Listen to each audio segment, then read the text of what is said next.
नमस्कार दोस्तों। शक्ति यात्रा में आपका दिल से स्वागत है, जहां हम आपको अपनी पूरी क्षमता को पहचानने और उसे सही दिशा में इस्तेमाल करने की प्रेरणा देते हैं। आज हम एक बहुत ही महत्वपूर्ण और दिल छूने वाला विषय पर बात करेंगे, समय। हम अक्सर सुनते हैं कि समय ही धन है, लेकिन दोस्तों, समय केवल धन नहीं है, यह उससे कहीं अधिक कीमती है। समय एक ऐसी चीज है जिसे एक बार खो देने के बाद हम कभी भी वापस नहीं पा सकते। तो फिर हम इसे सही तरीके से कैसे इस्तेमाल करें? आज की कहानी हमें यही सिखाएगी कि समय को सही समझना और उसे सही दिशा में लगाना कितना महत्वपूर्ण है। तो चलिए, मैं आपको एक कहानी सुनाता हूं।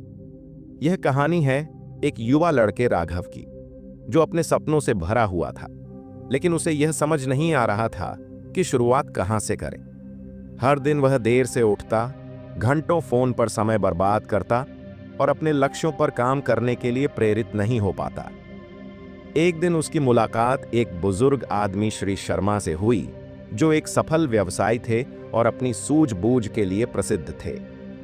राघव ने अपनी परेशानियां श्री शर्मा से शेयर की और कहा, मैं बड़ी उपलब्धियां हासिल करना चाहता हूं, लेकिन मुझे लगता है कि समय की कमी है।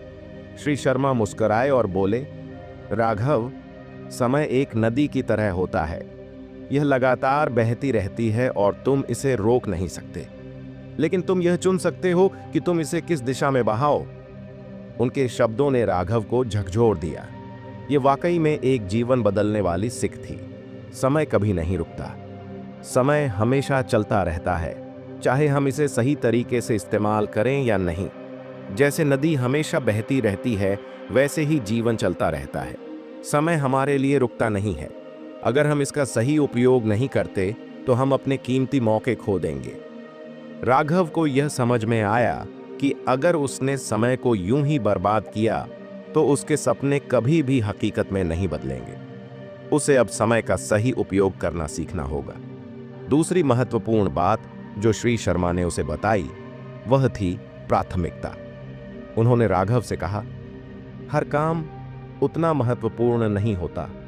अगर तुम अपने समय को उन चीजों पर लगाओ जो तुम्हारे लक्ष्यों से मेल नहीं खाती, तो तुम थक जाओगे, लेकिन कोई असली प्रगति नहीं होगी।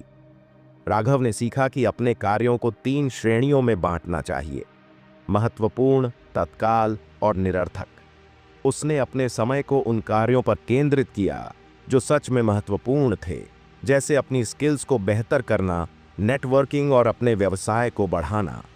जल्द ही राघव को यह महसूस हुआ कि जब वह अपनी प्राथमिकताओं पर ध्यान केंद्रित करता है तो बाकी सब कुछ अपने आप सही दिशा में आ जाता है। श्री शर्मा ने राघव को तीसरी और सबसे महत्वपूर्ण बात बताई, छोटे कदम भी बड़ा बदलाव ला सकते हैं। उन्होंने कहा, समय के साथ तुम्हारा हर छोटा प्रयास बड़ा परिणाम देगा, अगर तुम उसे सही दिशा में लगाओ। राघव ने यह समझा कि हर दिन जो थोड़ा सा भी समय वह अपने लक्ष्य के लिए समर्पित करेगा, वह धीरे धीरे उसे अपने सपने के करीब पहुंचाएगा। एक दिन वह देखेगा कि उसने अपनी जिंदगी को एक नई दिशा दी है। दोस्तों, जैसा राघव ने सीखा, हमें भी समय का सही मूल्य समझना चाहिए और उसे सही दिशा में लगाना चाहिए। हम सभी के पास सीमित समय है और इसे बर्बाद करने का कोई समय नहीं है। अगर आप अपने सपनों को सच करना चाहते हैं तो हर दिन को एक अवसर समझें और उसे अपने लक्ष्यों के लिए सही दिशा में इस्तेमाल करें। याद रखें, समय कभी नहीं रुकता, यह हमें हमेशा आगे बढ़ने के लिए प्रेरित करता है। अगर आपको यह कहानी प्रेरणादायक लगी हो तो चैनल को सब्सक्राइब करें और इस वीडियो को अपने दोस्तों के साथ शेयर करें। अगली बार फिर मिलेंगे एक नई प्रेरणा के साथ। धन्यवाद।